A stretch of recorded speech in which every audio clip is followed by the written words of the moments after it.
Bom, boa noite, pessoal. Vamos começar, então, mais um Zoom Online, né? Nosso encontro aí de toda terça-feira.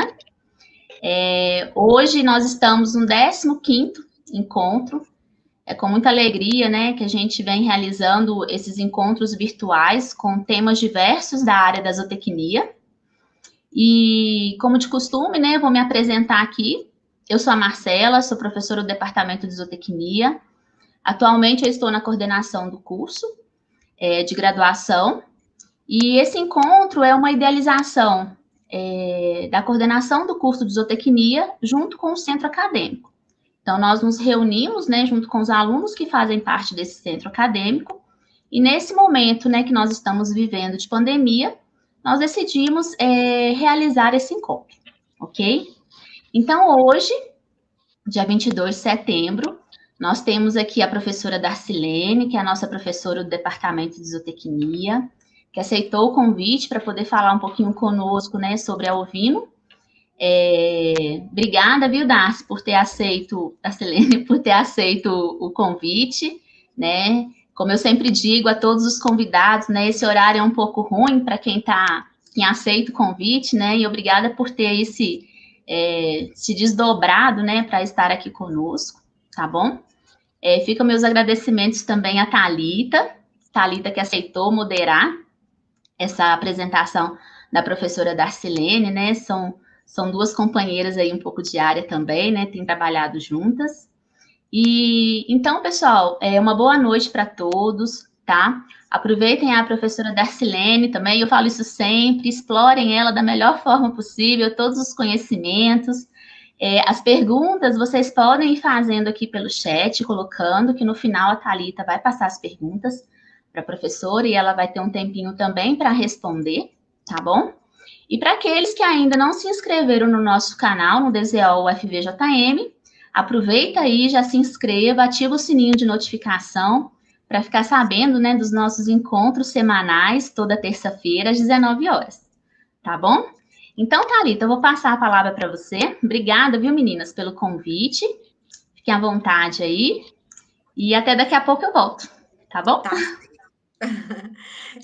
Boa noite a todos. Eu agradeço muito a professora Marcela por ter, né, convidado e ter dado essa confiança, né, de estar aqui contribuindo mais uma vez, né, para a área da zootecnia, principalmente em especial ovino, né, ovinocultura.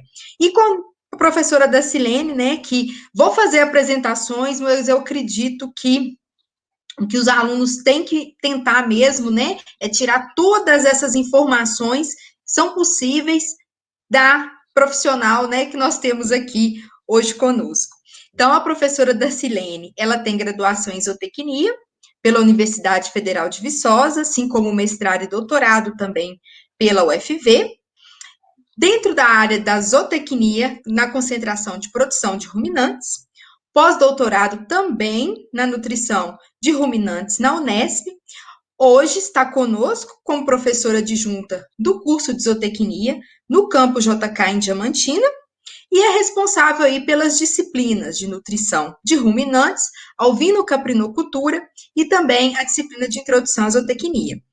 Sendo que a professora hoje, né, ela também leva aí o grupo, né, como orientação, o grupo Ruminar, que tem buscado esse trabalho dentro da área, né, de nutrição de ruminantes, mas na produção de ruminantes. E hoje, na ovinocultura, né, nós vamos conseguir acrescentar todos esses conhecimentos que envolvem a produção de ruminantes. Então, professora, mais uma vez, obrigada e sinta-se à vontade para começar a apresentação. Joia. Boa noite, pessoal. Marcela, muito obrigada. Thalita, a gente está sempre juntas, né, Thalita? No DZO, fora do DZO também. Então, assim, então a gente se sente bem à vontade de bater esse papo, né? E com essas lives aí, eu estou tendo uma oportunidade gigante de estar perto de profissionais que eu convivi no passado, profissionais que eu sempre tive vontade de escutar e não tinha possibilidade, porque os eventos fora, depois que a gente começa a trabalhar, adquirir família, fica cada vez mais difícil da gente frequentar. Então, essas lives são excelentes. Para os estudantes de graduação, para os técnicos, para os produtores, vai além disto, porque é uma oportunidade da gente estar todo dia escutando uma pessoa falar com um foco diferente, com um olhar diferente, trazendo oportunidades, ideias diferentes para aqueles que estão assistindo. Preparei uma apresentação mais eclética, um pouco mais dinâmica, né? Foquei nas principais raças, pedi até aos alunos que estão fazendo a disciplina online para poder assistir junto com a gente aqui, e espero que eu atenda a expectativa do evento e daqueles que estão assistindo.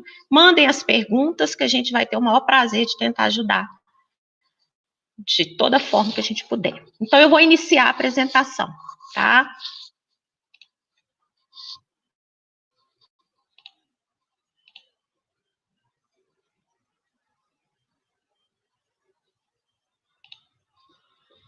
Bom, o tema que me foi proposto foi raças de ovinos com foco na comercialização de carne e leite.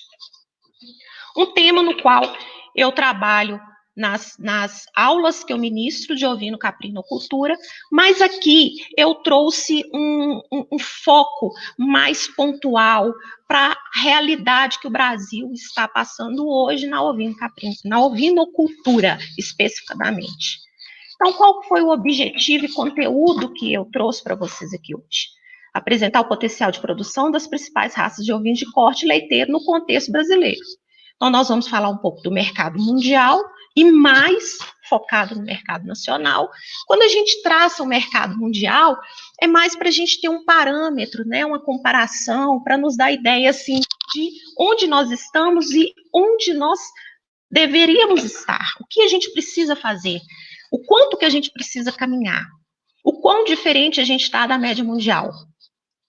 Baseado nesse contexto, baseado no potencial brasileiro, eu trouxe as principais raças cabíveis de serem trabalhadas e que são mais trabalhadas aqui, a produção de carne e de leite e o potencial brasileiro para alavancar ainda mais. Olha, então, pecuária ovina no mundo. A gente buscando dados na internet, né? Hoje em dia a internet está sendo o nosso braço direito nos trabalhos aqui, principalmente no distanciamento social. Então, de acordo com as pesquisas que são realizadas pela FAO, que tenta nos inteirar a todo ano daquilo que acontece, pelo menos daquilo que é formal, nós temos aí a produção de ovinos por região do mundo, em que a gente tem a dominância da Ásia no contexto de efetivo do rebanho de ovinos no mundo. A América vem para o quarto lugar, o quinto lugar, tá? O segundo lugar fica na África, aonde naquela região ali ao norte da África, que começou de forma, lá nos primórdios, a domesticalização tanto da espécie ovina quanto da caprina. A Oceania, ela não tem um impacto muito grande no efetivo mundial, mas ela tem um impacto enorme no poder de produtividade, né, em se tratando aí da Nova Zelândia e da Austrália. Então, quais são os 10 principais países produtores do mundo? Traçando uma média aí de 94 a 2018.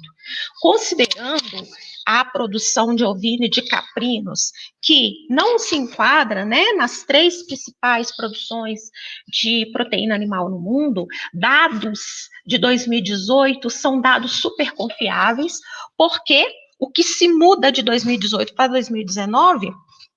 Claro que existem variações, mas não são tão significativas a ponto da gente não poder contar com esses dados. Então, a gente tem produção de ovino. A China, como o carro-chefe, eu sempre oriento os meus alunos para o seguinte: a China, ela tem um impacto enorme em tudo que ela põe a mão para produzir, para comprar, porque é um país extremamente populoso. É um país que precisa de muita comida para alimentar o seu povo. Então, e tem um território, né, uma área territorial muito grande também, de modo que mesmo que as propriedades não se destaquem tanto quanto na Austrália e na Nova Zelândia, mas o somatório do número de produtores, no número de propriedades, causa um impacto enorme na produção, tanto na área agrícola quanto na pecuária. E também, da mesma forma, mesmo ela produzindo muito, ela não consegue se sustentar. Então, ela é um importador muito importante para os países produtores. Por quê? Qualquer fatia que você pega no mercado da China é uma fatia considerável, né? Hoje nós estamos passando particularmente aí pelo o boi China, né? No qual a China está precificando melhor o pagamento da arroba do boi, que se enquadra naqueles méritos que ela busca por ser adequado, e os animais que se adequam nesse padrão aqui no Brasil estão sendo vendidos para a China, melhor remunerados, e deu a alta, por exemplo,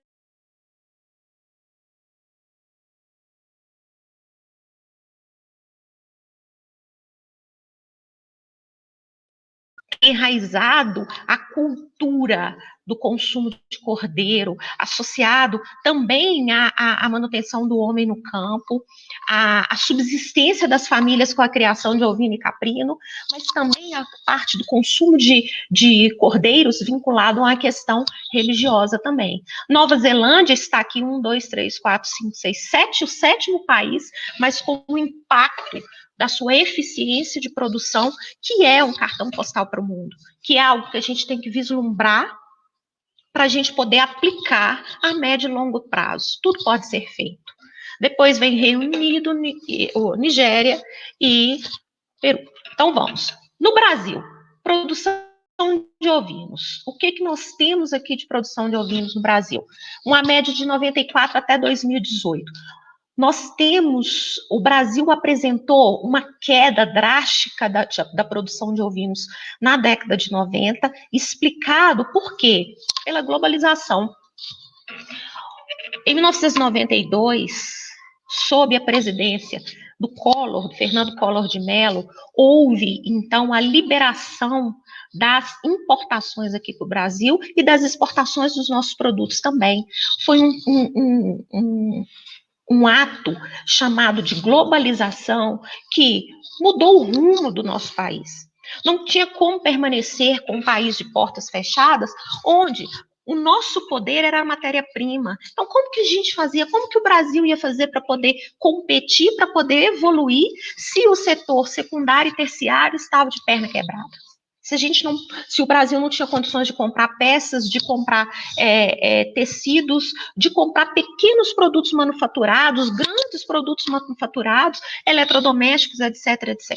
Quando se ouvia falar em importação, associava muito especificamente a empresas, a situações, a atividades de poder aquisitivo alto, de pessoas de alta renda, que poderiam pagar por um produto que vinha de fora tão caro. Abrindo-se as portas, globalizando o comércio, globalização, houve então a chegada dos tecidos sintéticos aqui. Tecido sintético, por exemplo, que foi uma ponte de divisão, por exemplo, da alta produção de roupas de São Paulo, por exemplo. Foi mais ou menos nessa década que as cidades começaram, daí a pouco, a aumentar o número de lojas vendendo roupa por um preço mais em conta. Antes não era assim, eram padrões mais definidos. Então, quando se tem um produto sintético, o preço dele é impossível que se tenha uma competição justa nos custos e na comercialização com a lã animal. Porque antes, boa parte dos ovinos praticados da região sudeste para baixo, produzidos, criados, era para a produção de lã. Então, essa concorrência desleal fez com que produtores vendessem suas matrizes, muitos quebraram, e alguns trocaram os ventres das suas matrizes por fetos que antes seriam futuros produtores de lã, para agora sendo futuros produtores de carne. Nesta década aqui também, diga-se de passagem, houve o lançamento do composto que hoje é a raça santinense, que daqui a pouco nós vamos falar disso, justamente para tentar tampar esse buraco aqui, trazendo um animal que fosse adaptado às nossas condições. Então, houve essa queda brusca, houve esse embaraço, muitos produtores desanimaram, chacoalharam, perderam posses, e a recuperação dessa atividade foi acontecendo, mas de forma paulatina. Do ano 2000 em diante, o crescimento foi com taxas um pouco maiores. Então, nós temos aqui, hoje, um ponto de efetivo do rebanho ovino do Brasil na casa de 18 milhões de cabeças. Essas 18 milhões de cabeças, elas mais ou menos 55% a 60% está alocada na região Nordeste, diferente de caprinos, que 90% está alocada na região Nordeste, e o resto salpicado aí nas outras regiões do Brasil, exceto na região Norte, que tem muito pouco, tá certo?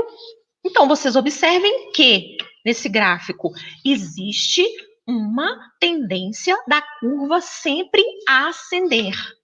E eu digo para vocês que isto agora permanece de forma contínua. Não vejo nenhum motivo no mercado que faça com que essa curva tenha uma mudança brusca para a queda dessa produção, para a queda desse rebanho, desse efetivo do rebanho aqui no Brasil. Não vejo condições para isso, certo? E aqui eu trago para vocês hoje também o que eu achei hoje de comportamento da renda domiciliar per capita do povo brasileiro. Lógico que a gente precisa de tratar disto, porque nós estamos aqui conversando sobre produtos, proteína animal, com um valor agregado maior do que o leite de vaca, a carne de frango, de boi, de suíno, e o ovo, que são as fontes de proteína animal mais proeminentes. Ovo a gente não vai tratar aqui, porque não é carne, tá? Mas a carne de ovino aqui e o leite de ovelhas aqui, eles têm um valor agregado maior, então depende que a população esteja numa situação fora da pobreza. Graças a Deus, a renda domiciliar per capita do povo brasileiro ascendeu também, aumentando o poder de compra das pessoas, aumentando a possibilidade das pessoas consumirem mais proteína animal. Não, o Brasil ainda continua com desigualdade social, nós não vamos entrar nesse mérito aqui de forma alguma, porque isso é pano para manga de um curso de 60 horas, mas eu digo para vocês que o primeiro impacto no aumento de renda de uma família é a inclusão de proteína nas refeições. Afirmo aqui para vocês também que, segundo a FAO, segundo dados das Nações Unidas, da ONU também, tudo, existe uma deficiência de proteína no geral para a população que está da faixa C para baixo no mundo, que está aquelas populações que estão completamente marginalizadas, né, que estão na linha da miséria.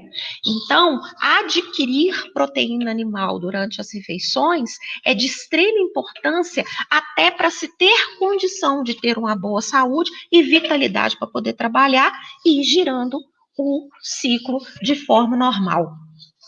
Miséria no Brasil, evolução em percentual, evolução entre 92 e 2009.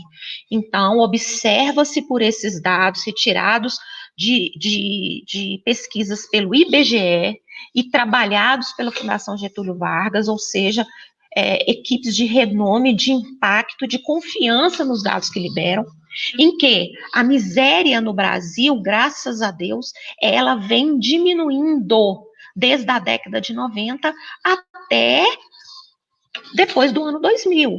Se o PIB aumenta, se o PIB per capita aumenta, é uma relação meio que lógica da miséria diminuir, embora a miséria esteja diminuindo numa velocidade maior do que o PIB tem aumentado. Consumo por regiões de ovinos. Aí eu venho traçar para vocês agora um paralelo entre o que está acontecendo nas famílias. Esse ano é um ano atípico, esse ano é um ano incerto, esse ano a gente está vivendo uma situação jamais percebida por 90% do povo brasileiro, 95% do povo brasileiro, que existe ainda muita dúvida no que vai acontecer com a parte da economia do país a partir de agora.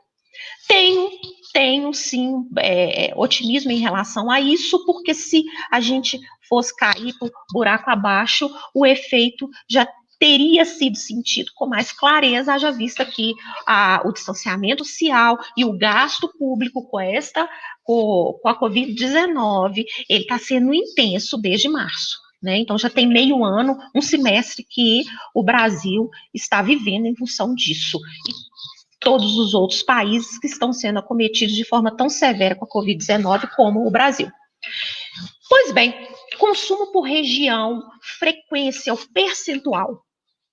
Esses dados específicos de consumo per capita de leite de ovinos, de carne de ovinos, de caprino também, são dados extremamente escassos. Deixo aí a dica para quem trabalha com essa parte na zootecnia, nas ciências sociais, na economia, na administração, que vão a campo para poder recolher esses dados. Uma tese de doutorado defendida em 2018, com artigos já publicados, mas com um foco mais na parte de engenharia de alimentos, da doutora Juliana Andrade, lá da Universidade Federal do Rio de Janeiro. Ela fez uma pesquisa muito boa em todas as regiões do Brasil, porque o que a gente tem muito de pesquisa que trata do comportamento alimentar em relação à carne ovina, ao leite de ovelha, são feitos em nichos específicos, como, por exemplo, eu vou pegar uma pastinha aqui, vou pegar 3 estudantes comigo e vou sair sábado de manhã no Mercado Velho, que está cheio de turista aqui, em dias normais, em Diamantinas, e vou começar a aplicar o questionário. Eu vou ter um comportamento com um público restrito. Não, esse trabalho aqui, ele apanhou diversas regiões, tá, do Brasil. E o que se observa aqui é o seguinte, embora o Nordeste tenha o maior efetivo de ovinos do Brasil, o povo nordestino participa de um consumo frequente de carne ovina apenas em 11% da população, versus 14% do Sudeste, versus 72% do Sudeste. O que é um consumo frequente? Uma vez por semana é considerado um consumo frequente, certo? E nós temos aqui do Nordeste, consumo ocasional 11% também. É muito por ser uma região com grande produção, principalmente estados nordestinos que têm grande produção. E nós temos aqui no Sudeste um percentual aqui, olha, de 80% do 100 aqui, 80% da população que foi entrevistada, que nunca consumiu a carne de ovino, está no Sudeste. E veja bem o contrassenso, que é a região do país com maior renda per capita, com maior diversidade nas capitais e nas grandes cidades de restaurantes, de supermercados, de delicatessen, ou seja, é o lugar que tem a maior oportunidade das pessoas consumirem a carne. Tem mercado? Tem sim mercado. Tem sim. Considerando, gente, eu volto a dizer para vocês, e ficou muito claro desses 3 dias que eu tenho lido muita coisa para trazer para vocês aqui, coisas mais interessantes, mais novas, mais atualizadas, que os dados de consumo per capita de carne ovina, eles são embaraçosos, eles não batem direito. E o que se tem são dados oficiais, claro. Estima-se que haja um aumento de aproximadamente 800 gramas de carne habitante por ano aqui no Brasil, considerando o consumo informal. Mas esse consumo informal também varia muito, né? É o médio. Então, se a região sul, que é uma região que tem o costume, o hábito, o pessoal tem um orgulho grande de comer carne de cordeiro, de comer carne de ovelha, de comer carne de carneiro, se o consumo for de 1 quilo habitante ano, ok, pode ainda aumentar, muito mais. O problema são estados onde grande parte da população não come nenhum bife por ano. É lá que está o problema. É aí que está levando nossa média para baixo. Então, nós tivemos uma evolução de 2007 para 2020 pequena. Outra coisa que eu trago para vocês, eu estou falando de carne, mas Hoffman, em 2007, trabalhou com elasticidade de renda da demanda para queijos finos,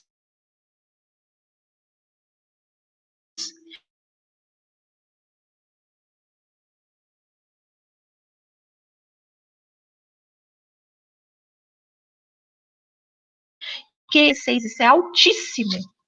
Quer dizer, inevitavelmente, quando as pessoas começam a aumentar sua renda, elas melhoram a qualidade e o preço dos queijos que elas têm dentro de casa. Elas passam a adquirir queijos de melhor preço. Se a renda per capita do brasileiro está aumentando, se a miséria está diminuindo, opa, olha aqui o tubarão passando e a gente dando bobeira, né? Alguém está comendo esse mercado. Quem que é? Tem mercado? Tem. Para carne. Aqui é queijo, né? Mas será que é esse mercado que a gente precisa? Isso aqui, gente, isso aqui é real. Isso aqui é Brasil. Isso aqui é comum nas regiões do Nordeste. Eu vivi poucos meses no Nordeste e presenciei feiras assim que são comuns. E o efetivo de pessoas para fiscalizar é muito pequeno. Existe uma série de atos em relação a isso que também não cabe aqui discutir. E uma dificuldade muito grande dessas pessoas aqui estarem de acordo com a legislação sanitária. Então, existe um choque térmico, uma carga elétrica aqui, ó, que expulsa as partes ao invés de unir essas partes. O consumidor está aqui, esse consumidor. Esse consumidor ele tem que ser acostumado com isso para comer isso aqui. O costume desse consumidor dita para mim o seguinte: aqui tem carne mais barata, que é o que eu posso consumir, tá? Porque a carne de ovino praticada nos supermercados, nas boutiques de carne, etc., é caro para se ter uma popularização do produto. Aqui esse produto é popular. Aqui o consumidor acha carne de ovino. No supermercado, nem sempre ele vai achar carne de ovino no preço que ele precisa, que ele pode pagar, para ele consumir essa carne uma vez por semana. Ok? Aqui, esse consumidor ele vai ser melhor recebido e não vai ter que vestir uma roupa de domingo de manhã para poder entrar numa delicatessen. Nós não queremos isso. Nós queremos ir com a roupa de supermercado e comprar um pedaço de carne, como eu compro 1 quilo de bife para eu servir para minha família.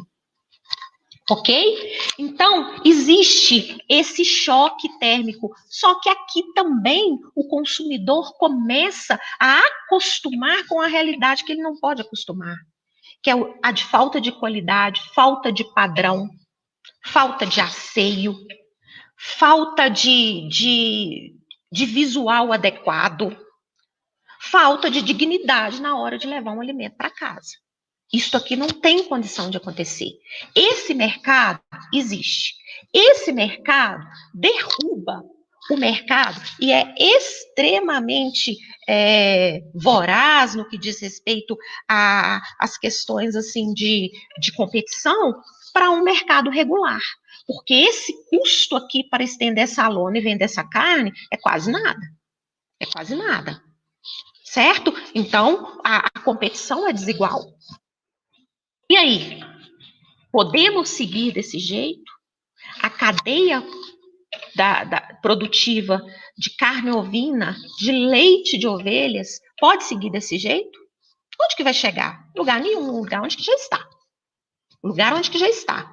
Essas feiras estão associadas à periferia, então não vai atingir um público que pagaria um pouco mais por cortes do traseiro e por leite, e por os derivados do leite, sem ser o leite in natura. Então aí nós não vamos chegar em lugar nenhum. Mas tem mercado sim também, um outro mercado. O mercado que o brasileiro que nunca comeu carne de ovino e que está na cidade e que compra a carne de frango, de suíno, de bovino, num açougue decente, não precisa ser açougue gourmet, não, gente. Eu estou trazendo uma apresentação para vocês e quem me conhece, quem trabalha comigo sabe que a minha mentalidade de trabalho é a produção em escala, que eu tenho um desejo muito grande de que todo mundo mate sua fome todos os dias. Isso passa necessariamente por a gente escalonar a produção de modo que eu tenha a oferta em relação à demanda e que o produto chegue mais barato para a mesa do consumidor. Aquele consumidor que consome um produto barato e quer melhorar a qualidade da sua proteína animal, da apresentação, se quero levar uma coisa mais chique para casa, ótimo, que bom, mas deixa a população em massa do Brasil adquirir o que ela precisa, que é a proteína animal, e deixa o produtor se manter no mercado, produzindo e após ele produzir o cordeiro, o leite, que esses produtos tenham liquidez. Então, tem mercado? Tem. Mas é um mercado que parte do princípio aqui, ó. Nós vamos falar da cadeia, de um controle, de uma produção bacana, orientada, com um prazo para você liberar esse cordeiro, para você produzir esse leite digno de índices zootécnicos possíveis de serem alcançados, um abate decente. Vamos participar de Feira Livre? Vamos. Nós participamos aqui de vários festivais de gastronomia que está aí alastrando. Quem que está trazendo isso para a gente? A mídia, a quantidade de programa de televisão que vem comida por aí. A comida no mundo, ela agrega amizade, ela agrega prazer, libera serotonina, ela junta pessoas, ela é motivo no momento de alegria, até no momento de tristeza, enfim, comer, viver, né? Então, vamos participar de Feira Livre? Vamos, mas vamos ter respeito com o produto do produtor e com o consumidor. Produzir produtos agregados da carne de ovino, copa-lombo, linguiças defumadas, presunto, sim, o mercado potencial demais, que está completamente fechado, tá? Igual uma pérola dentro de uma ostra. Levar produtos para dentro do supermercado. Poxa, eu não posso levar um queijo de leite de ovelha redondão para eu comer todo dia no meu café da manhã, para eu colocar na merenda da minha filha, mas eu posso levar um pedaço para eu degustar à noite quando eu estiver em casa. Por que não? E isso ter sempre na geladeira. Cadeia produtiva da carne ovina. Será que é produtiva? Será mesmo? Nós temos aqui o elo do produtor, nós conhecemos inúmeros sistemas de produção. Dentro de cada sistema de produção, se houvesse a coerência dos elementos do sistema de produção, mas não, é uma incoerência total, no qual existe, então, a improdutividade. Ovinos para corte, cordeiros sendo liberados por mais de 7 meses para o gancho, não precisa disso mais. Estacionalidade de produção, a seca ela existe. Nós temos que administrar a seca. Não é sentar e chorar todo ano, não. A mesma ladainha, não. Abate irregular. Tanto irregular nas datas de abate, porque cada lote de animal vai alcançar o peso numa data, quanto na qualidade do produto. Ora, nós temos animal velho de descarte, ora, nós temos animais novos com a gordura mais branquinha, carne mais macia. Baixo índice produtivo, que acaba por comprometer a planilha de renda e de custos dos produtores. Quanto mais desorganizado for o produtor, e aqui não se mede tamanho, porque tem propriedades de pequeno porte com um nível de organização muito grande, aqui não se mede qual é a marca do laptop, se tem drone ou se não tem na propriedade. Aqui se mede é um caderno com a caneta Bic para fazer anotações. Por ali você tira todos os seus índices. Então, o produtor que tem pouca organização, ele não sabe onde ele está, ele não sabe quanto que custa a arroba do seu animal, ele não sabe onde ele precisa chegar. Insumos. Insumos sempre teve uma característica oscilante dos preços e da oferta no mercado, óbvio. Diminuiu a oferta, aumentou os preços. Nós estávamos com o milho ali na casa de 30, 30 e poucos reais. Agora está mais que 60. Quem aguenta isso? Quem aguenta isso? O produtor está tendo que comprar milho agora. Às pressas, para poder engordar animal que já está preso, ele não sabe o que ele faz. Se ele compra o milho ou se ele passa esse animal para frente com outra matéria-prima que também está difícil de achar no momento. Então, muitas vezes é difícil de fazer um planejamento, principalmente com quem tem poder de compra pequeno, baixo. Alto custo, centralizado, quem tem mais leva vantagem. Nós estamos no mundo capitalista, é assim, por isso que os pequenos têm que se unir, não é por questões óbvias. Nós temos aqui processamento. O que faz o processamento? Onde abate esses animais? O custo de abate de uma cabeça de ovino hoje em São Paulo está na casa de 38 a 40 reais. É muita coisa. Quando você não obedece uma taxa de mortalidade de animais após a desmama de 5%, quando passa de 5%, você já compromete o seu lucro líquido por cabeça em quase 30 reais. Por quê? Porque 5% é proporcional àquela categoria do rebanho. Porque quem está vivo vai pagar a conta de quem morreu durante o tempo todo. O animal que morreu, ele vai pagar a conta dele e da mãe dele, que ficou boa parte ali do ano em função dele, ou gestante ou amamentando. Presta atenção. Então, nós temos um custo de abate grande. As plantas frigoríficas, elas hoje são escassas. Então, nós temos problemas de distâncias aqui. Desculpa aqui a separação aqui, porque a caixa ficou menor. As distâncias. Então, o produtor ele tem que considerar o frete para poder levar o produto até o frigorífico. Se ele está pegando esses animais apenas para engorda, ele tem que prestar muita atenção, ele não pode tirar o caminhão da garagem para buscar 20 cabeças de animais, 15 cabeças de animais. Espera aí, você colocou na ponta do lápis? Não dá, não dá. A tendência é que quem tem uma capacidadezinha que seja mínima é de fazer o sistema cria, recria e engorda. Para você desmembrar esse custo que é do transporte e de achar quem tem para vender. Porque hoje, 2020, quem tem animais no ponto de confinar ou animais no ponto de abater tem cash no bolso. Tem cash no bolso. A distribuição dos abatedores, logisticamente, também é um fator que pode limitar. Então, grandes propriedades, elas fazem logo uma parceria com um frigorífico que, para adequar a sua estrutura, um frigorífico que abate bovino e suíno, para adequar a estrutura, porque onde se abate suíno, adequando-se os dias de abate, pode-se abater ovino e caprino, né? Ou então, quando o sistema é grande demais, igual nós temos aqui, próximo a Diamantina, uma fazenda muito grande em que ela montou o seu próprio abatedor. Distribuição. Onde mais está sendo distribuída essa carne? No geral, em supermercados. Na região Nordeste, em cidades que têm maior produção, micro-regiões de maior produção, também tem açougues. Tá? Açougues também tem? Tem, mas são açougues mais estruturados, maiores, por exemplo.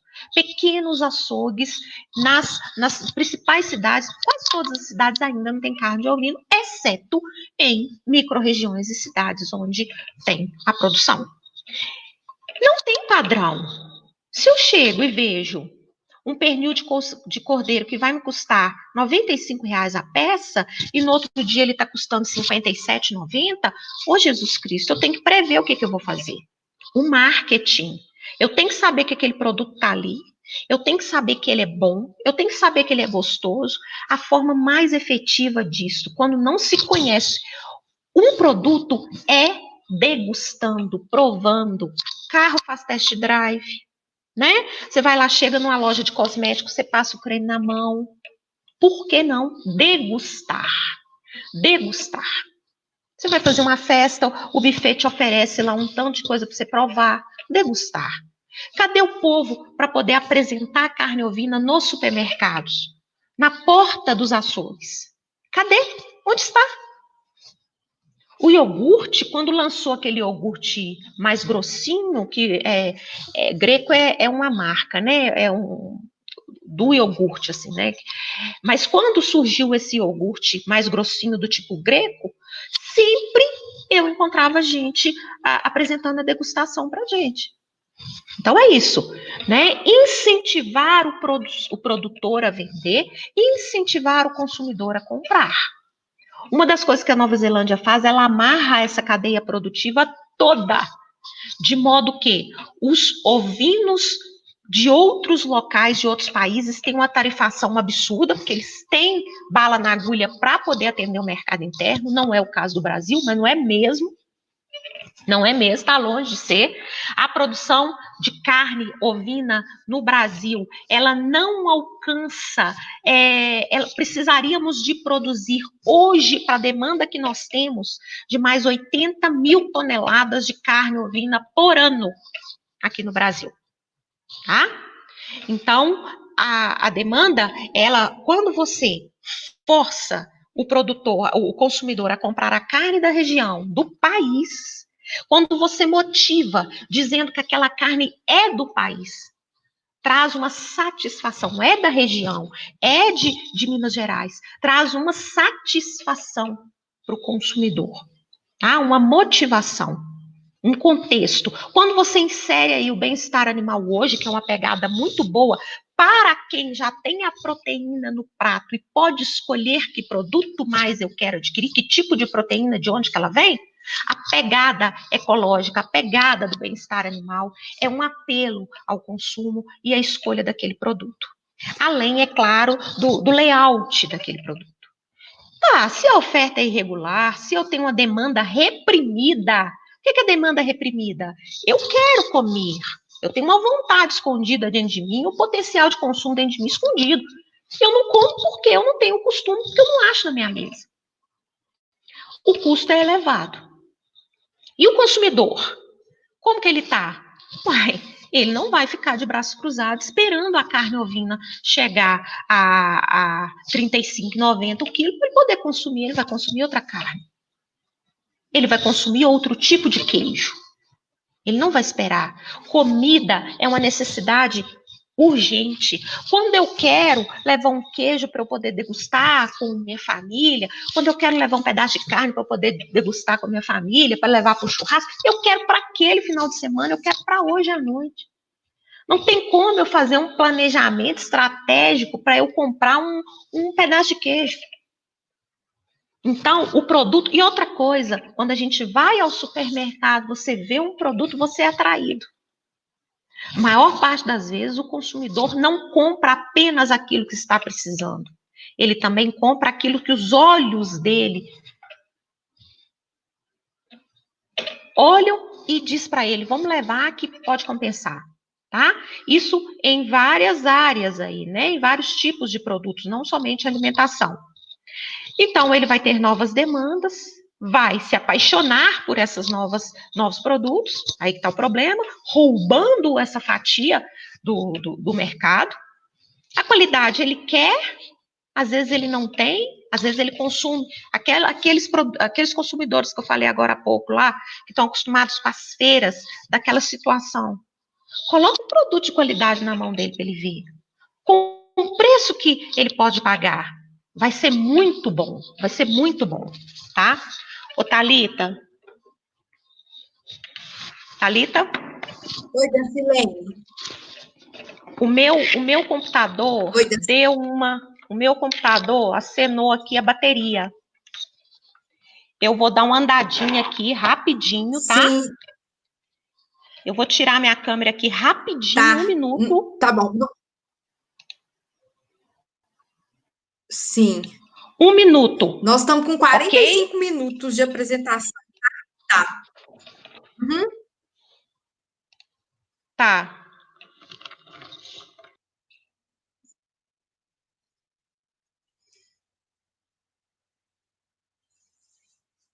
Pessoal, enquanto a professora Dacilene está fazendo a conexão com a bateria, acho que o que ficou muito claro já nesse início da apresentação, né, alguns pontos aqui que ficaram nítidos, é que a população, o número do efetivo no rebanho, principalmente no rebanho ovino, não quer dizer qualidade. Então, o Brasil mesmo, se for olhar, ela deixou muito claro, em torno de 80% desses animais estão no Nordeste, mas a efetividade da produção, ela não é aquela, né, esperada. Então, são pontos que a gente já pode, né, deixando claro que para trabalhar, né, com eficiência, não basta no ter jeito população. aqui, tá, Thalita?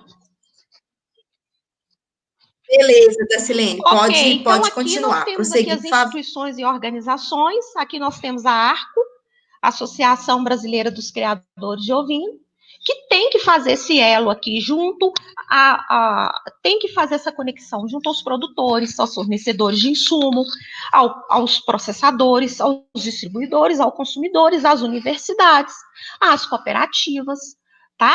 Para poder juntar essa cadeia e oferecer melhores produtos. Bom, conhecer e entender o consumidor, fatores que influenciam no consumo de carne ovina. Sabor, cor da carne, odor, qualidade da carne, preço, marca do produto, tipo de embalagem, procedência, tipo de corte, oferta, gordura, textura, maciez, preparo, etc, etc, etc. Vários autores, trabalhos tem demais. Santos e Borges fizeram uma compilação e trouxe aí, publicado em 2019. Claro que esses produtores aqui, que esses consumidores, tem tantos consumidores de nível aquisitivo, um poder aquisitivo maior, quanto também médio. E aí, principais dificuldades para consumir esse produto? Vamos ver aqui qual é a maior dificuldade. Preços elevados, claro.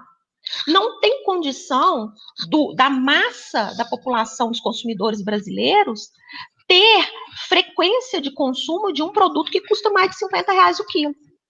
Aqui esse gráfico traz para a gente, num N de 654 pessoas entrevistadas, que a falta de hábito de costume é o que mais impacta no baixo consumo dessa carne. Por que eu não tenho hábito? Porque eu não vejo. Porque é caro, então se torna um produto que eu vou consumir numa condição muito especial.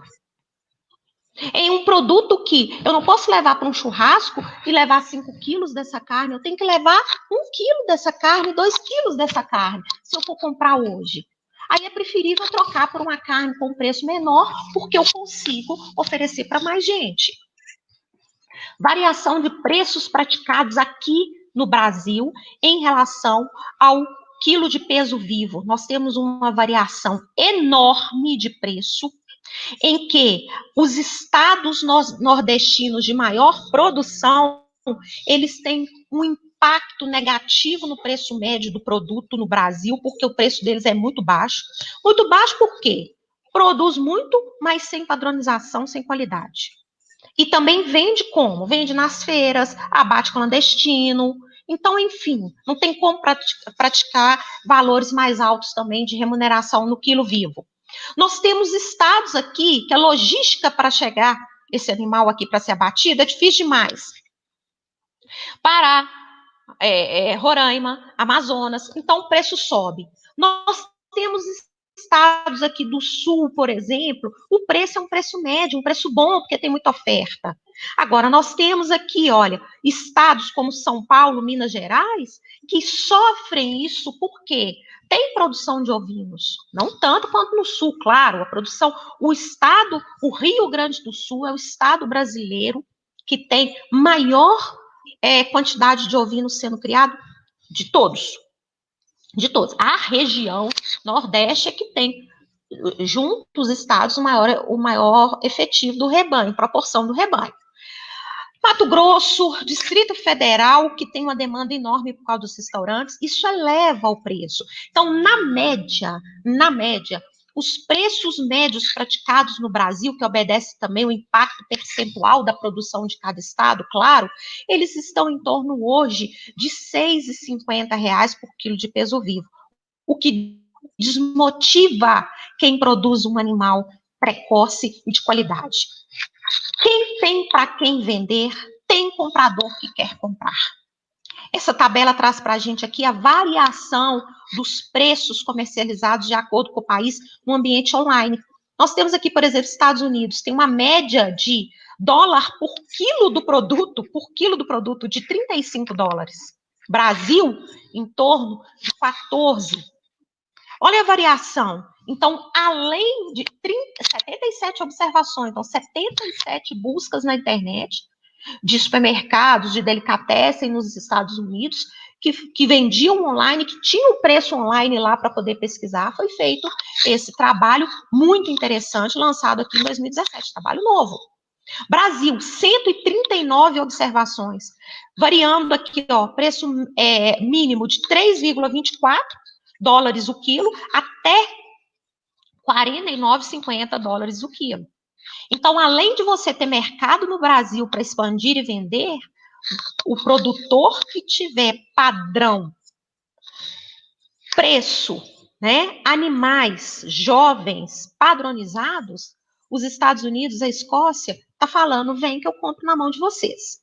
Essas raças aqui de ovinos são todas que tem no site da Arco, que tem aqui efetivo no Brasil, só que eu não vou falar delas todas, tá? Aqui eu tenho um trabalho também que eu busquei para vocês aqui, de 2017, um trabalho muito bacana, McManus e colaboradores, esqueci o Herol aqui, tá? Em que nós temos a distribuição geográfica de raças de ovinos no Brasil e sua relação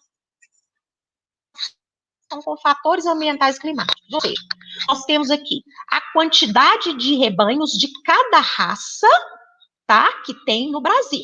Então, dessas raças aqui, todas que veio no trabalho, eu peguei as 5 raças mais expressivas em número de rebanho que são comerciais aqui no Brasil, e eu peguei as 3 raças para a produção de leite, para a produção de queijo aqui no Brasil. 5 para corte, 3 para leite. 5 principais raças de aptidão para carne.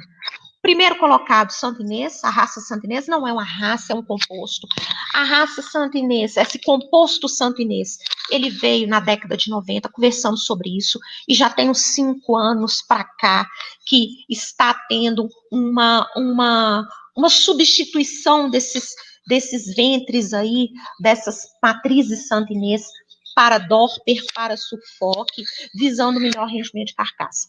Digo-se de passagem, nós vamos chegar no Santo Inês, excelente raça para matrizes, a excelente habilidade materna. Tem o Suffolk, Texel e Le de France. Nós vamos nos ater a essas 5 mais importantes raças, com maior quantidade de rebanhos aqui no Brasil.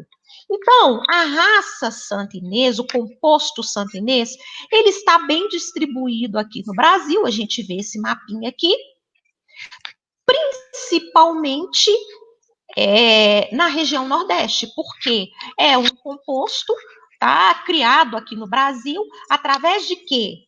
Da junção da raça Bergamácia, que é produtora de leite, de ovelhas crioula, morada nova e somalis. Excelente pele, as 2 melhores peles para a indústria de sapato, de roupa, de chapéu, de cinto, de bolsa, o Santo Inês e Morada Nova, que são raças que foram criadas aqui no Brasil.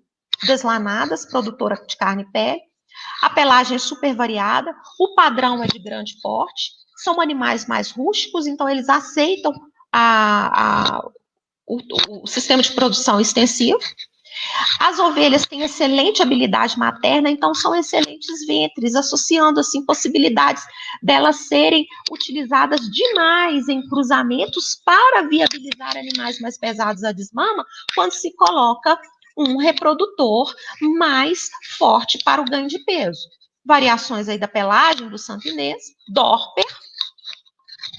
Surgiu na década de 40 na África do Sul e na década de 90 veio aqui para o Brasil. Sinceramente, particularmente, eu tenho um bom olhar para essa raça. Nós estamos incorporando esta raça com bastante avidez no setor de ovinocultura daqui da UFVJM. Já tivemos 2 reprodutores Doppler, agora nós temos mais 2, e nós estamos fazendo um trabalho, se Deus quiser, para aprimorar isso aí. Porque eu acredito que essa raça tem um potencial muito bom, porque ela tem um rendimento de carcaça, um desempenho, uma precocidade boa e uma rusticidade também, certo? Ok, nós temos aí fotos de meio sangue Dorper Santo Inês, 3/4 Dorper Santo Inês. Apresento para vocês aqui, só dando um apanhadinho aqui, Suffolk, a raça Suffolk é uma raça inglesa, então ela está mais distribuída aqui na região sul, muito associada tanto na produção a pasto, mas muito em terminação em confinamento também. É uma conformação muito boa para a produção de carne, com uma característica específica. Essa raça é a única que tem patas, né, as pernas e a cabeça completamente negra, e a gordura externa da sua carcaça é pouca gordura, fazendo com que essa carne seja ainda mais light. Não trouxe esses dados aqui para vocês para não ficar muito grande, mas a carne de ovinos, diferente do que se imagina por aí, ela tem muito menos gordura, ela é muito mais light do que a carne de frango. E com uma diferença, uma carne de muito melhor qualidade em quesitos nutricionais que nem se compara, tá? Única raça que possui cabeças pretas, raça rústica demais, e tem um rendimento de carcaça fora de série, porque o rendimento de carcaça de ovinos, gente, é bem abaixo do rendimento de carcaça de bovinos. E, no entanto, essa raça Suffolk, ela atrai os produtores por ter um rendimento de carcaça acima de 50%. Texel, originário na Holanda, os produtores do Rio Grande do Sul, que importaram essa raça, tem um tamanho de médio para grande, tem uma aptidão forte para carne, pouca gordura e muita musculosidade. Ele é muito utilizado nos cruzamentos industriais, está mais focado aqui no Rio Grande do Sul, vejam bem, onde nós temos aqui micro-regiões do Rio Grande do Sul, cidades do Rio Grande do Sul com intensa produção de Texel confinado, e traz uma produção razoável de lã. Tá? Só que essa aptidão ela não é muito explorada, não. Então, a gente observa animais jovens aqui, de 5 meses, 6 meses, no máximo, com um traseiro bem formado. Filé de France, a última raça para corte que eu trouxe para vocês aqui, também tem uma predominância na região sul, diga-se de passagem. As raças exóticas trazidas da França, trazidas da Europa, que têm aí características de serem um pouco lanadas, elas estão mais associadas a serem criadas do sudeste, né, do meio do sudeste para baixo. A gente sabe que a lã é um isolante térmico muito bom, não necessariamente o animal tem que ser criado debaixo de neve, mas existe uma tendência, uma correlação muito grande de animais lanados serem criados em ambientes com temperaturas mais amenas. Uma constituição muito robusta da sua carcaça, muito harmoniosa. As matrizes têm uma taxa de aparição de 1,6, 1,8 cordeiros por parto, isso é muito importante. Lembrando que a nutrição, ela impera em relação à prolificidade. Quer colocar mais cordeiro por parto? Nutre de acordo com os seus animais. Quer que ela tenha mais cios viáveis com concepção positiva? Nutre seus animais. É uma raça que tem uma lã mais fina, de boa qualidade, Só que a gente sabe que o produtor, ele deve pensar, eu vou produzir um animal novo para abate, que não vai me dar valor em lã, e os adultos que ficam ali, as matrizes, os reprodutores, etc., eu vou fazer a tosquia e ganhar um pouco de segunda renda na atividade. Trago aqui agora para vocês apenas 3 raças com aptidão para leite, que são as principais raças produzidas aqui no Brasil. Diga-se de passagem aqui, eu faço uma menção para vocês, os materiais que a gente tem na internet, todos dizem que as 2 raças que produzem leite aqui no Brasil é Lacaune e Est-Friesian. A Bergamácia, ela não, embora ela tenha produção de leite, embora ela seja uma excelente mãe para cruzamentos, porque ela vai desmamar seu cordeiro mais pesado, ela não tem tanto impacto nos rebanhos leiteiros, assim como as outras raças. A ovinocultura leiteira no Brasil, ela iniciou de forma mais comercial só em 92, com a importação de material genético pesado, Lacaune, tá? Por produtores do Rio Grande do Sul, e que se dividiam aí entre a microrregião de Porto Alegre e a Serra Gaúcha.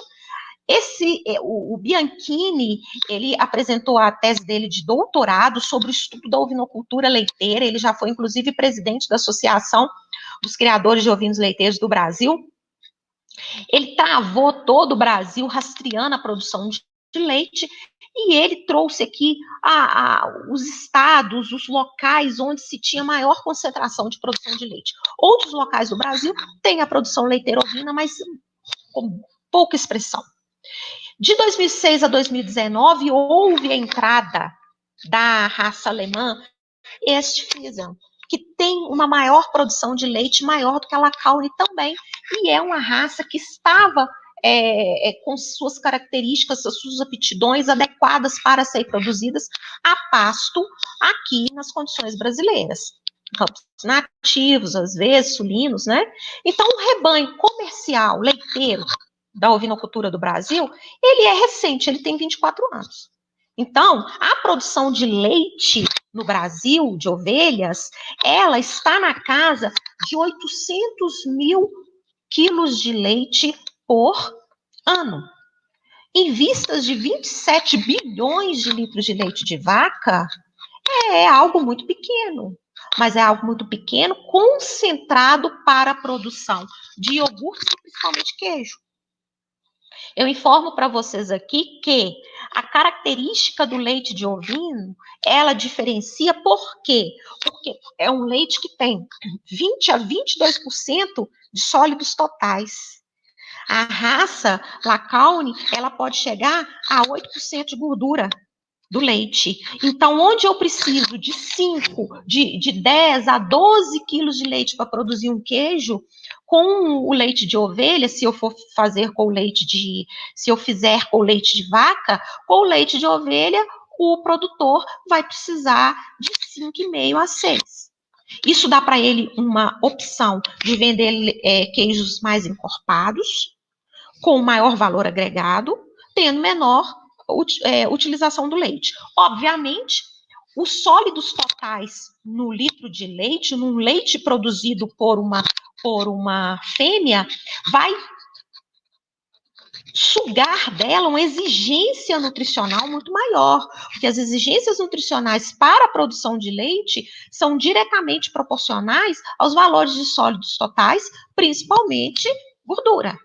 Então, as ovelhas, elas sempre vão produzir menos quantidade de leite, proporcional, lógico, do que as cabras e proporcional, obviamente, do que as vacas, porque o conteúdo de gordura de sólidos totais dela por tabela é maior do que essas outras 2 espécies, certo? Nós temos aqui, então, rebanhos separados por número de matrizes, de 50 a 165 matrizes, de 200 a 320, 650 a 1050.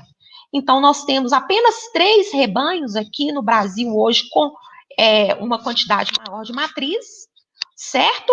E nós temos aqui produção de leite anual por rebanho em 1.000 litros, concentrado mais naqueles rebanhos de maior número de matrizes. Será que se quer padecer no paraíso?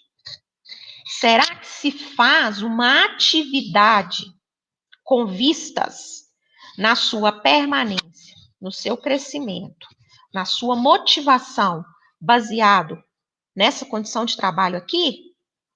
Hoje, os produtores rurais têm um problema sério, principalmente propriedades que estão perto das cidades, achar mão de obra. Então, a mudança do cenário, a mudança na profissionalização, na visão, na adequação, é necessário, é elementar para atrair o olhar do produtor para começar a produzir leite, a produzir carne, a mexer com a atividade agrária. Então, o que se quer é isso que nós temos aqui, ó. Eu mostrei para vocês e eu trago aqui fotos que são, que foram tiradas de propriedades em Minas Gerais. Santa Catarina hoje é o estado brasileiro que mais se produz leite de ovelhas do Brasil, Rio Grande do Sul. Em junho de 2010, com a intenção de alocar, de fazer a comunicação entre os produtores, para poder disseminar maior informação, para disseminar sêmen, porque existe uma consanguinidade muito grande de animais em rebanhos pequenos. Então, eu tenho que mexer nessa variabilidade genética aí, para poder promover os produtos de leite de ovelha. Então, foi criada a Associação Brasileira de Criadores de Ovinos Leiteiros, excelente, espetacular, que está fazendo essa ponte, tá? E aí, a gente dá valor, certo? Qual que é a proposta? Apoio ao produtor, divulgar produtos, levar informações técnicas, uso da internet a favor do produtor. Eu compro o produto, eu mando entregar na minha casa, pela internet. Se eu não encontro no supermercado aqui de Diamantina, se eu não encontro em Belo Horizonte, eu acho na internet. Então, rapidamente falando das raças, a Lacaune está distribuída aqui de Minas Gerais para baixo. É uma ovelha prolífera, tá? Muito utilizado seu leite na produção do queijo Roquefort. É de origem francesa. Em média, durante toda a sua lactação, que dura em torno de 150 dias, produz 1,5 kg por dia. No pico de lactação, 4 quilos por dia. E a tosquia, ela dá lã, mas com a tosquia baixa. Nós temos aí a foto do Brasil, tá? Produtos, principalmente o queijo Roquefort. O queijo toscano fresco, toscano curado, é mais associado com a produção oriunda do leite das ovelhas Ostfriesen, que são ovelhas vindas da Alemanha, principalmente lá na Frísia. São maiores produtores de leite por lactação, gerando até 450 quilos por lactação, com uma média de 220 quilos. São ovelhas muito adaptadas, prolíferas também, certo? E aí, o velo desses animais nos agrada mais, porque ele pode ser retirado, tosquiado, fazendo uma segunda renda para o produtor. Bergamácia veio da Itália, principalmente lá em Piemonte, Lombardia, né? Tem um grande porte, é muito utilizado como ventre. Embora ela seja no tripé, carne, lã e leite, a sua carne, o rendimento de carcaça é muito ruim, bem como a produção de lã também é muito grossa, sendo associada à produção de tapetes apenas. A produção de leite vai até 250 quilos, certo? Com 6% de gordura, sendo que a Lacaune produz 8% de gordura. E se produz o queijo gorgonzola.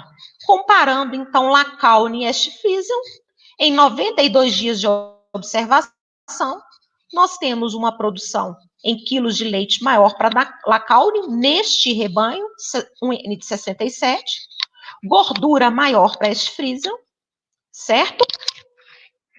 Considerações finais. O que se precisa para viabilizar os rebanhos, as raças, aqui que eu falei, e principalmente a cadeia de produção de produtos da carne e do leite de ovinos, articulação dos produtores a curto, médio e longo prazo. Obviamente que as ações a curto, médio e longo prazo são diferenciadas. marketing dos produtos, popularização da carne e do queijo de ovinos, principalmente da carne, né? Porque a carne eu posso viabilizar os cortes do dianteiro, direcionamento de assistência técnica que o mercado está sedento, fica a dica para vocês aí, quebra de estereótipos. Eu fico aqui com a palavra, estou aberta a ajudar vocês em que for preciso. Agradeço o Ruminar, né, que é o Núcleo de Estudos e Difusão de Conhecimentos em Nutrição e Produção de Ruminantes, o qual eu estou como orientadora. Os meninos, eu mando um abraço para vocês aí, né? A gente acabou de fazer o webinário, que está aí disponível também no canal do Ruminar. Essa palestra também vai ficar no canal do Ruminar. Agradeço imensamente a Deus. Primeiro, né? Agradeço ao Departamento de Zootecnia do Campus JK, da UFVJM, o qual eu trabalho todos os dias e honro todos os dias. E ao Brasil, né? Nós trabalhamos pelo e para o povo brasileiro. É isto. Voltamos então, Thalita. Ok? Dacilene, escuta. Muitíssimo obrigada pela apresentação. Você conseguiu abordar. Eu acho que a gente podia falar assim, vamos começar falando das raças para depois falar o que a gente quer. Mas, na verdade, a gente tem que ter em mente o objetivo de produção, o que nós devemos fazer e onde queremos chegar para, enfim, definir qual a raça que vai se encaixar dentro daquele objetivo de produção. E eu acho que você foi muito feliz em todas as suas colocações. E, assim, o que eu vi em alguns comentários aqui, eu acho que algumas coisas ainda estão um pouco confusas. Igual mesmo aqui no comentário do Martins, ele pergunta, assim, se seria viável comprar animais adultos de descarte para terminar em confinamento. Não. Não, né? Não, porque animais de descarte, eu vou partir por uma questão simples.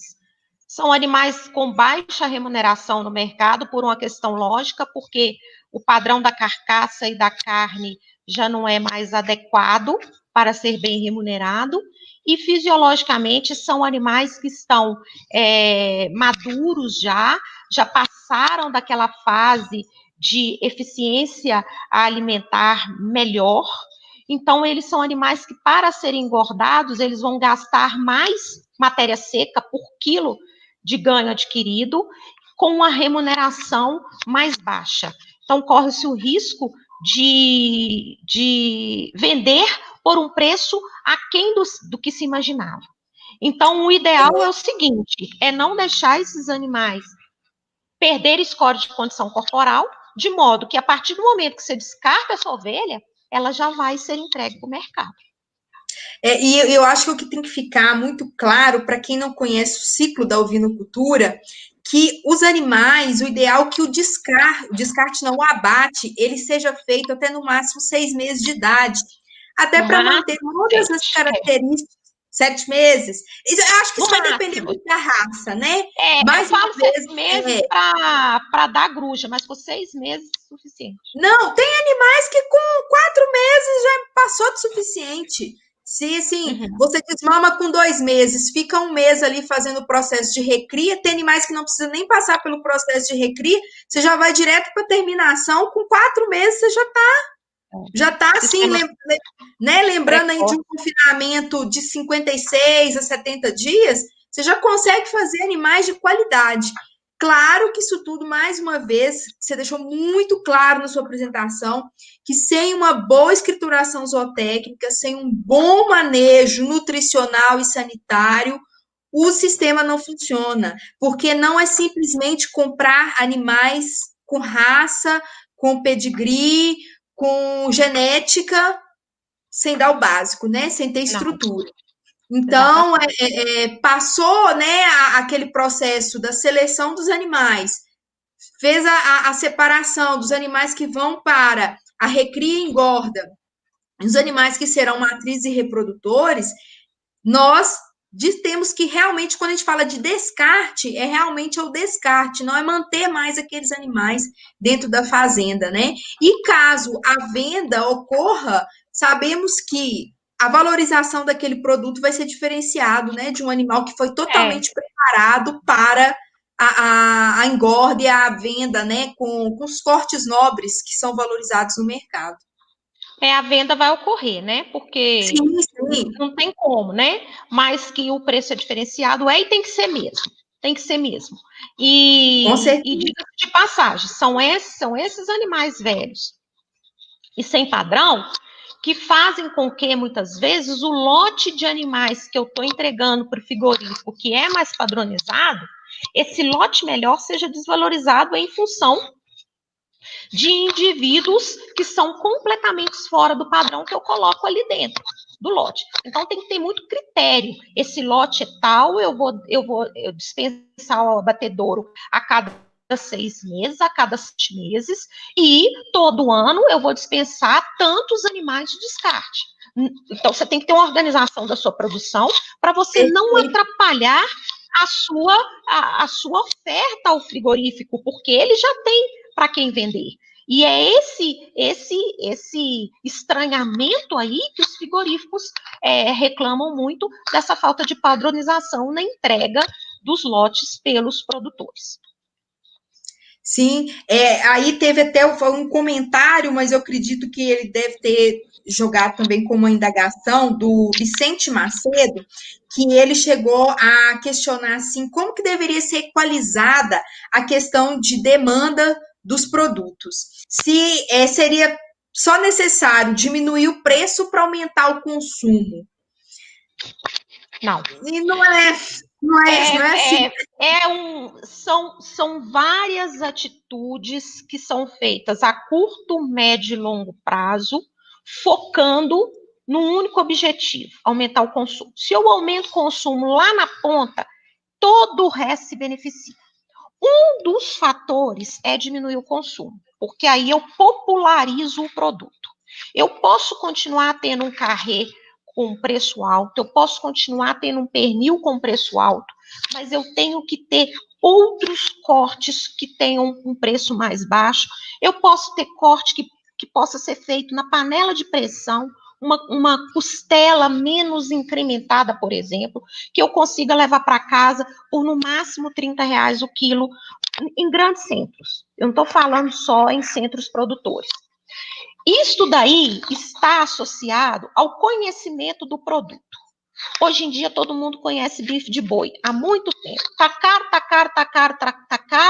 mas uma vez a cada 15 dias a pessoa vai lá e come um bife. Sim, né? Sim.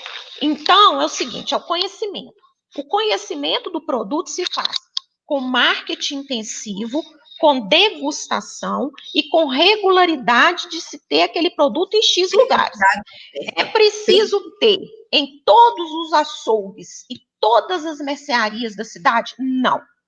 Mas eu tenho que ter mais do que se tem hoje, e onde tem, o consumidor tem que saber que lá ele vai encontrar. Não é ter esporadicamente. Não é chegar no supermercado ou numa casa de carnes. Eu vim pegar, né, fazer o consumo daquele corte específico do ovino. Não, hoje não tem não. Quando vai vir? Daqui a um mês, daqui a 15 dias, ou só mês que vem. Então, não dá para ter isso. O consumidor, a gente sabe que tem diferentes tipos de consumidores. Aqueles que são só os apreciadores e aqueles que podem, de apreciadores, passarem para consumidores fiéis. Então, tem que trabalhar toda a cadeia, todo o elo para chegar nessa situação. Não simplesmente podemos dizer que diminuir os preços vão resolver os problemas, né, do baixo consumo da carne de ovinos, né? Tem nesse sentido, assim, passa necessariamente por o apoio das instituições governamentais, pelos programas de acesso a crédito, pelas universidades levando técnicos para trabalhar nisso. Eu assisti uma entrevista com um confinador, que ele foi funcionário por muito tempo, trabalhando com bovino, depois passou para ovino, e ele fala, nós estamos precisando de técnico de manejo. Os técnicos não aparecem. Cadê os técnicos? Cadê os zootecnistas? Cadê os veterinários? Cadê? nós estamos precisando, eu quero pagar, e eu não tenho quem trabalhe. Então, quando a assistência técnica chega na propriedade, a propriedade muda. Assistência técnica é investimento, não é gasto. Né? Então, associar universidades levando conhecimento através dos técnicos, através de simpósios junto às associações, aos sindicatos, certo? Desmistificar, quebrar esse estereótipo de que é legal, são apenas as atividades mais, as carnes mais conhecidas e mais vendidas.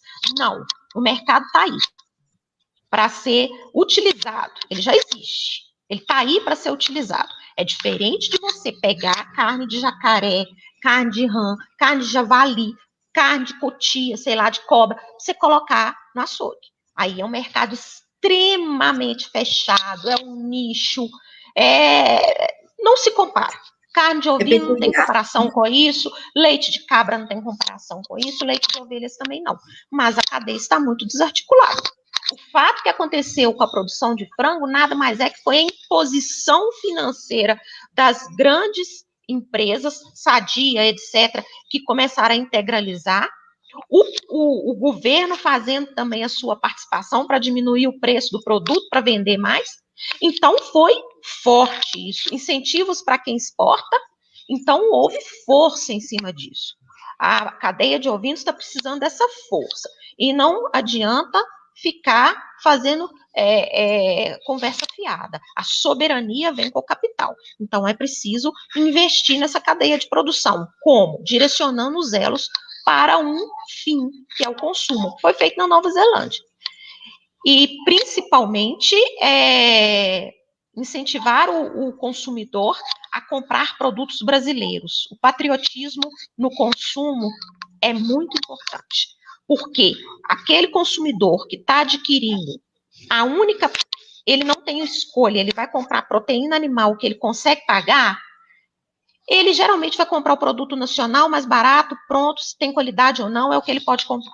Aquele produtor que já começa a pensar no que ele está podendo comprar ou não, essas questões emocionais, ideológicas, etc., isso, visuais, de qualidade, isso tem um impacto bom na escolha. Uhum.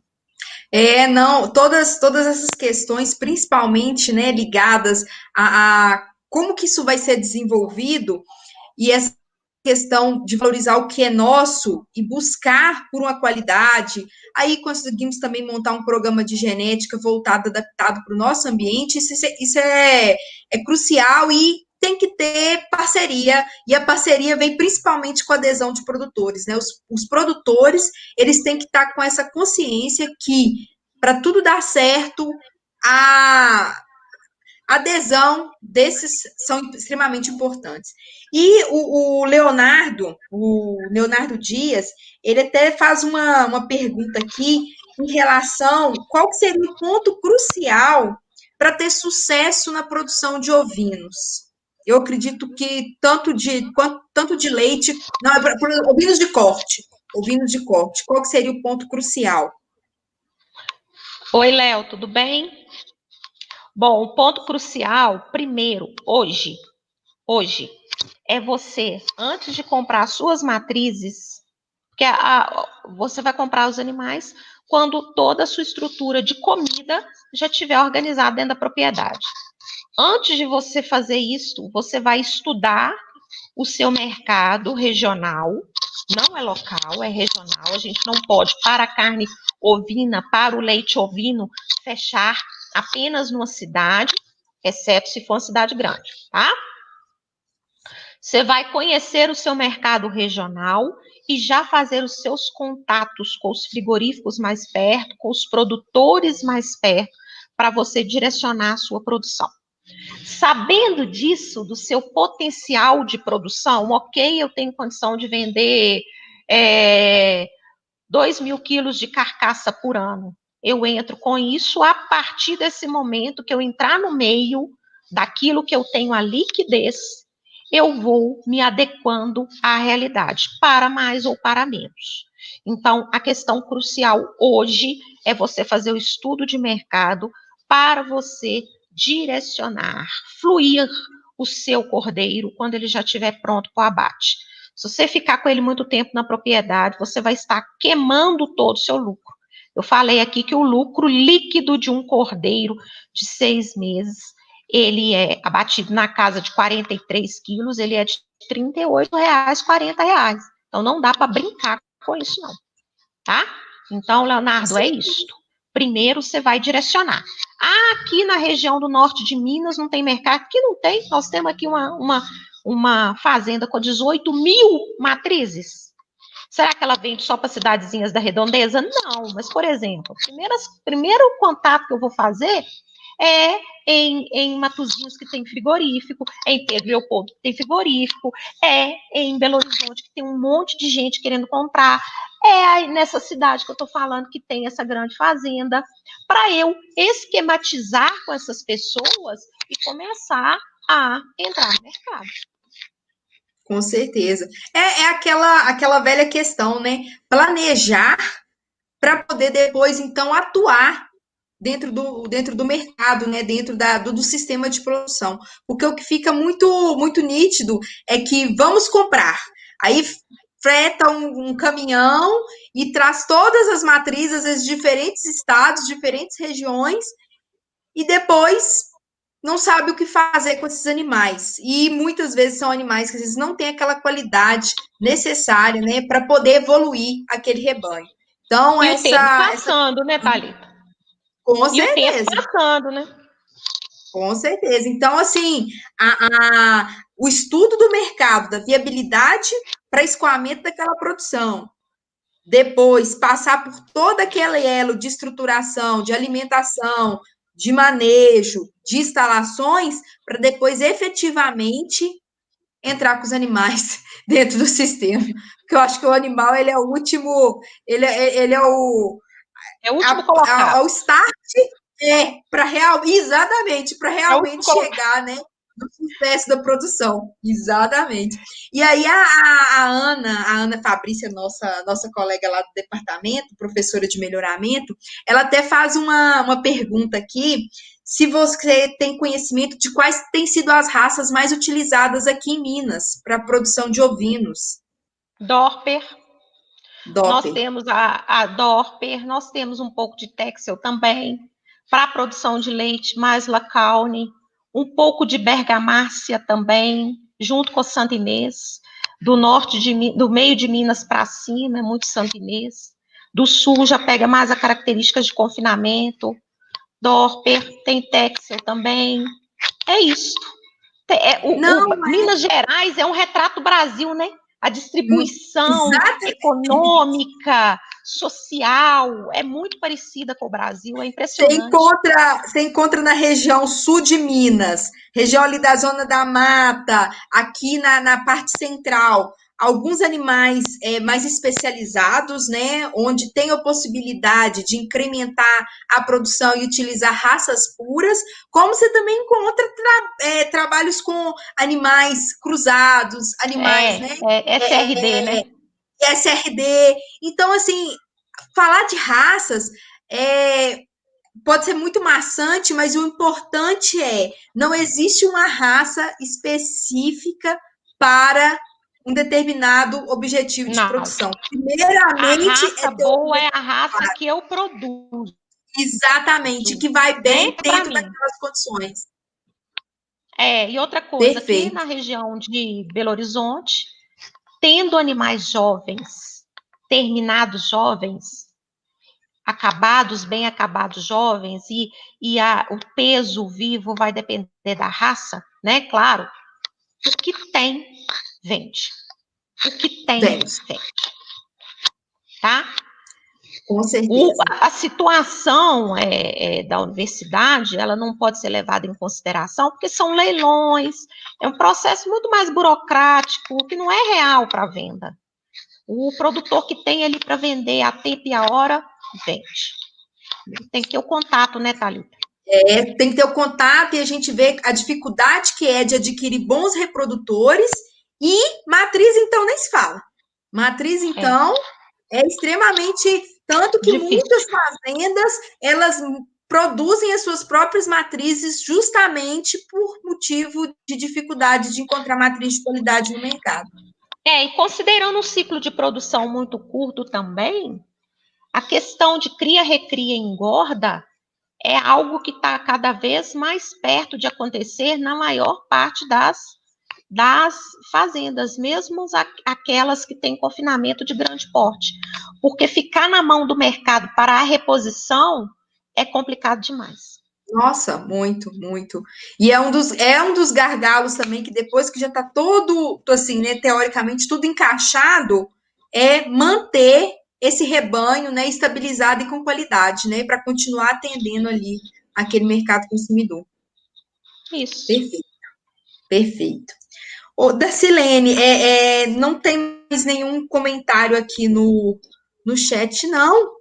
Mas eu acredito que todas essas perguntas e indagações que houveram, elas foram muito esclarecedoras e tudo dentro, muito assim, muito focado para o que a gente realmente precisa entender, né, da ovinocultura, que é principalmente essa parte da cadeia produtiva, porque ela nos diz muito de como que está a situação, né, do sistema de criação, dos sistemas de criações aqui, tanto em Minas quanto também em todo o Brasil, né? E você deixou muito claro de eficiência de produção, e eficiência de produção não quer dizer volume, né? Números de animais, né? Principalmente quando a gente fala de rebanho.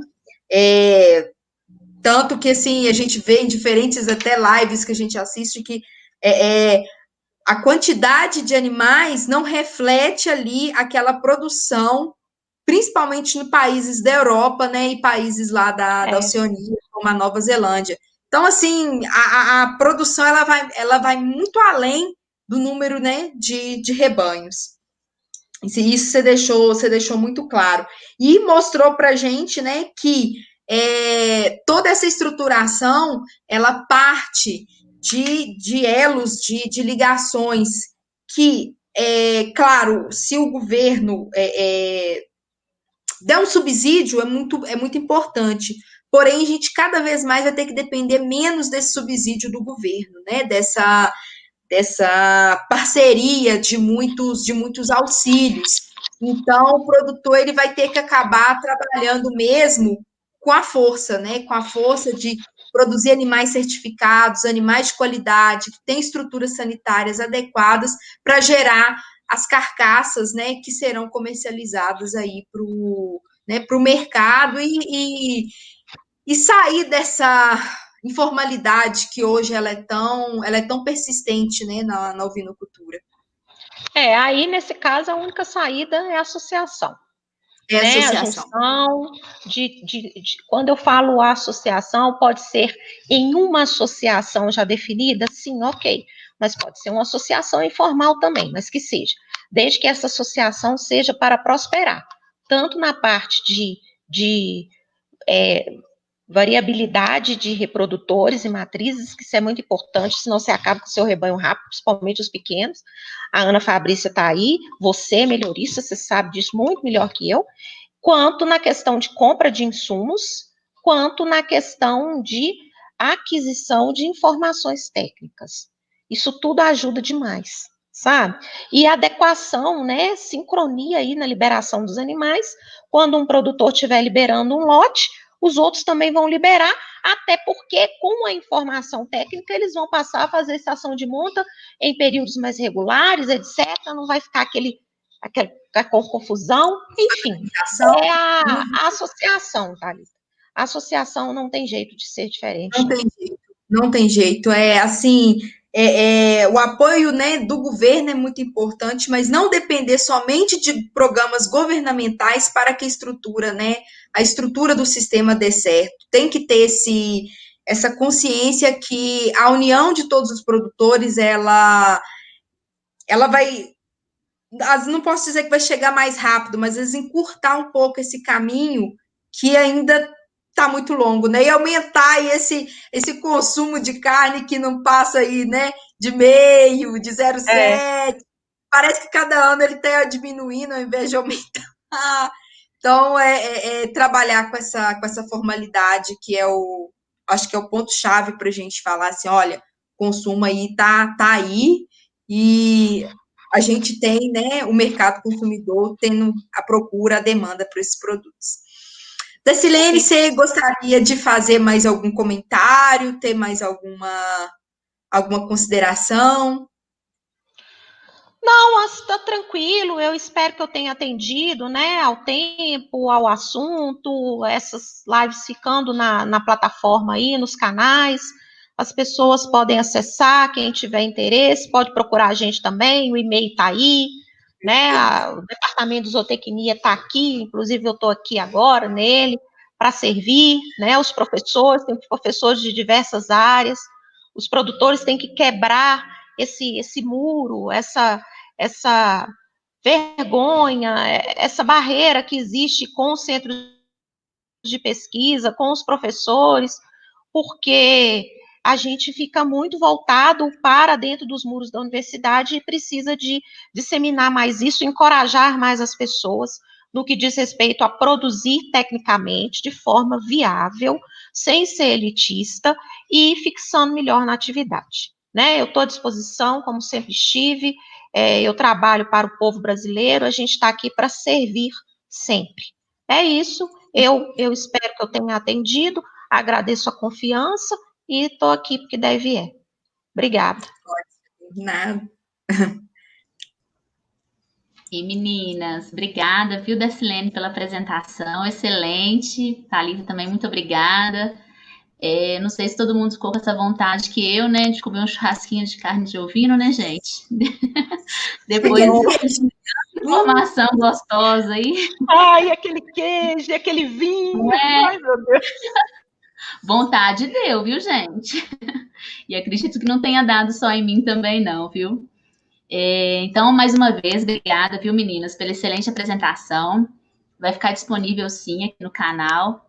As pessoas que também participaram conosco, muito obrigada. Aproveita para curtir lá o grupo de estudos, né, o canal da professora Darcilene Ruminar, que tem aqui também no YouTube e está lá também no Instagram, né? Tem várias informações bacanas lá. E aí eu já deixo o convite para a próxima terça-feira, né? Muitos pediram aí um assunto um pouquinho mais diferente, né? Para a gente ir variando. Então, nós teremos ótimo variar. Então, olha, já marca aí na sua agenda, Darcy. Então, na próxima terça, esperamos todos aqui, né, para a palestra sobre a evolução da apicultura no norte de Minas Gerais, com o convidado Luiz Fernando Chaves Mendes, que é o coordenador técnico regional da Emater de Minas Gerais. Tá bom? Então, mais uma vez a todos, obrigada. Obrigada, meninas, de novo. Uma boa noite a todos. E até a próxima semana, se Deus quiser. Tá, um abraço. Tchau. Até mais.